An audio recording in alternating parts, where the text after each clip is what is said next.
Spice পার্কের ভেতর ঢুকে গেছি। দেখো সুন্দর, ভেতরটা খুব সুন্দর, একটা দারুণ পরিবেশ।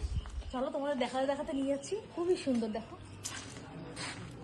আসো, শান্ত শিষ্ট, খুব ভালো। দেখো এখানটা একটা গুহা মতো, আর এই প্রবেশ পথটা এখানে আসো। লেগেছিল ঢুকতে, বাবা গুহাটাকে দেখো। চলো গুহার ভেতরে দেখাবো।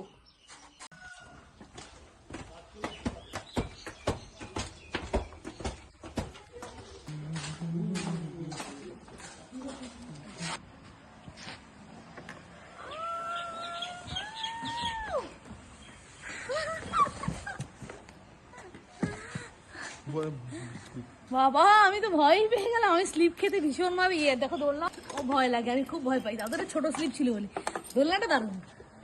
দেখো অনেক কিছু আছে, অনেক কিছু। চলো চলো, আমি এখানে একটু দোলনা খেয়ে এলাম।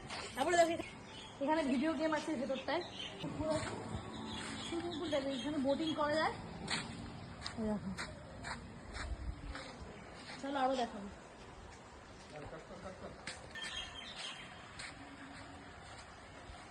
পার্কে একটু ভেতর দিকে চলে এসেছি। এখানে দেখো একটা স্ট্যাচু সুন্দর বানিয়ে রেখেছে, পাঁচটা ঘোড়া দিয়ে, খুবই সুন্দর। দেখো সামনে ফুল টুল দেওয়া আছে, খুব সুন্দর স্ট্যাচুটা। এই দিক দিয়ে এসে একটু দেখালে ভালো হয়। এই যে একজন চালাচ্ছে ঘোড়াটা, একজন মহিলা চালাচ্ছে। আচ্ছা, তারপরে এইখানে দেখো একটা সুন্দর ইন্ডিয়া গেটের একটা স্ট্যাচু বানিয়েছে, ইন্ডিয়া গেটের স্ট্যাচু বানিয়েছে। আর একটু আসলে, আর একটু ভিতরে আসলে দেখা যাবে আমাদের তাজমহল বানিয়ে রেখেছে। দেখো দেখো তাজমহলটা কত সুন্দর লাগছে, দারুণ সুন্দর লাগছে। একটু সামনে গিয়ে দেখা, চলো বসার জায়গা আছে, বিকালের দিকে আসলে আরো ভালো।